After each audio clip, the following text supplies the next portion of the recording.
நீ பாருங்கள், நம்ம மாருதி வேகனார் தான் பார்த்துட்ருக்கோம். ஆக்சுவலாக இந்த வண்டியில் வந்து ஒரு டிஃப்ரெண்ட்டான ஒரு கம்ப்ளைண்ட் ஒன்று. ஆக்சுவலாக வண்டி அவர் வந்து ரன் பண்ணுறப்போ பார்த்தீங்கன்னா, ஒரு 10 கிலோமீட்டர் வண்டி ரன் ஆகிடுச்சின்னு பார்த்தீங்கன்னா, உங்களுக்கு அந்த டெம்பரேச்சருடைய லைட் வந்து பார்த்தீங்கன்னா கான்ஸ்டண்ட்டாக எரிஞ்சிக்கிட்டே இருக்கும். ப்ளஸ் அது இல்லாமல் பார்த்தீங்கன்னா எம்பிஎஃப்ஐ லைட்டு மால் ஃபங்க்ஷன் லைட்டும் ப்ளஸ் இமோபிளஸர் லைட்டு பார்த்தீங்கன்னா வந்து பிளிங்க் ஆகும். உங்களுக்கு பிளிங்காக எரியும். அந்த டைமில் பார்த்தீங்கன்னா வந்து வண்டி ஜர்க் ஆகிட்டு ஆஃப் ஆகிடும்.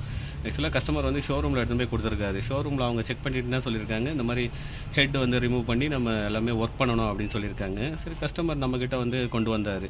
சரி என்னன்னு சொல்லிட்டு பார்க்கலான்னு சொல்லிட்டு எல்லாம் ரெக்டிஃபை பண்ணி பார்க்குறப்ப அதில் பார்த்தீங்கன்னா வந்து டோட்டலாக அந்த ஒயரிங் எல்லாம் ஷார்ட் ஆகிட்டு இசிஎம் போர்டு உள்ளே வந்து ஐசி வந்து போயிடுச்சு. அந்த ஐசி போனதுனால தான் வந்து இந்த கம்ப்ளைண்ட்டு. பாருங்கள், இசிஎம் போர்டு நான் காட்டுறேன் பாருங்கள். அந்த ஐசி பாருங்கள், இதுதான் வந்து அந்த மாருதி வேகனாருடைய இசிஎம் போர்டு. அதாவது வண்டியுடைய மெயினான ஒரு பார்ட்டு. இதில் பாருங்கள்,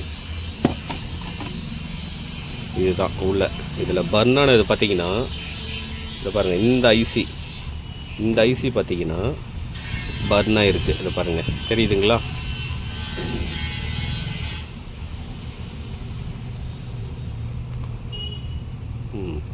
எந்த அளவுக்கு உங்களுக்கு அந்த ஐசி வந்து பர்ன் ஆகிருக்குன்னு பாருங்கள். இதுதான் கம்ப்ளைண்ட்டு நமக்கு. அது பார்த்தீங்களா? ப்ளஸ் வந்து பாருங்கள், உங்களுக்கு அந்த வீடியோ காட்டுறேன் பாருங்கள். இந்த வீடியோவில் வந்து உங்களுக்கு அந்த லைட் வந்து எந்த மாதிரி வந்து பிளிங்காக எரியுதுன்னு மட்டும் பாருங்கள்.